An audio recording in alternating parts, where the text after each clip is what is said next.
Channel کو subscribe کریں اور بیل آئیکن کو پریس کریں۔ احساس قفس۔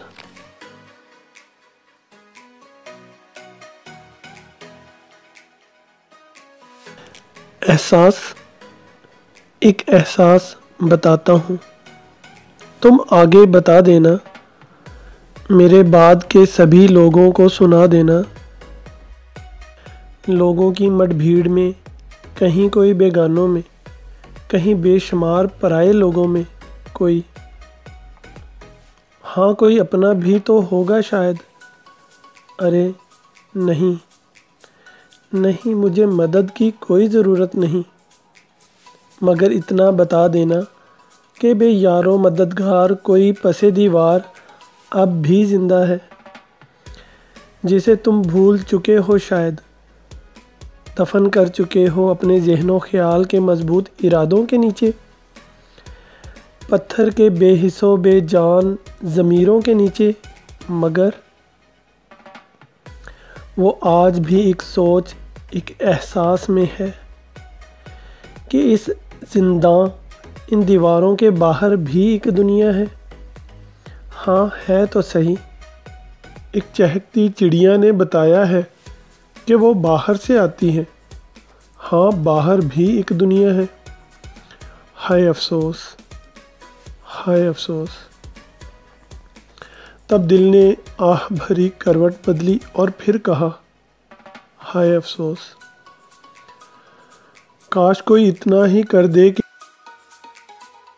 یہ جسم کی کھال ادھیڑ دے، یہ جسم کا بوجھ میری روح سے اتار دے، کوئی مجھے جسم کی قید سے رہا کر دے کہ زنداں سے باہر، ان دیواروں سے باہر۔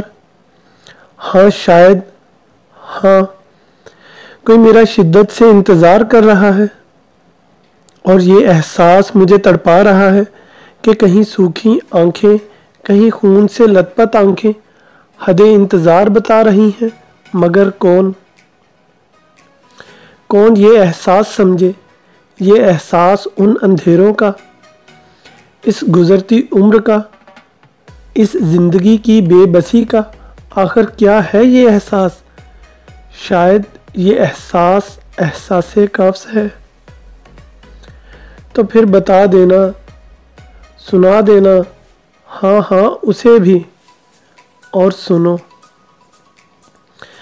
میں آج بھی سوتے ہوئے ڈر جاتا ہوں، اٹھ جاتا ہوں، گھبرا جاتا ہوں، اور تمہیں میری آنکھیں ادھر ادھر ڈھونڈنے کی بہت کوشش کرتی ہیں، مگر تم نظر نہیں آتی۔ تو بس پھر سے ایک ادھورا خواب لیے پھر سے سونے کی کوشش کرتا ہوں کہ جب اگلی بار نیند سے ڈر کر اٹھوں تو تمہیں سامنے پاؤں۔ یہ احساس، یہ امید پھر مجھے مرنے نہیں دیتی، اور میں لڑ رہا ہوں آج بھی۔ سوکھی آنکھیں، تیرے دید کی سلگتی روح، تمہارے ملن کو مجھے مرنے نہیں دیتی۔ یہ احساس ہے، یہ احساس ہے کہ تمہیں بتانا تھا کہ میرے ساتھ رہنا، مجھے بہت ضرورت ہے تمہاری۔ اس دنیا سے لڑتا ہوں مگر آج بھی ڈرتا ہوں اندھیروں سے۔ یہ احساس ہے، یہ احساس ہے کہ تم مجھے بچا لو گی میرے ڈر سے۔ یہ احساس ہے، اور یہی تو ہے احساس قفس۔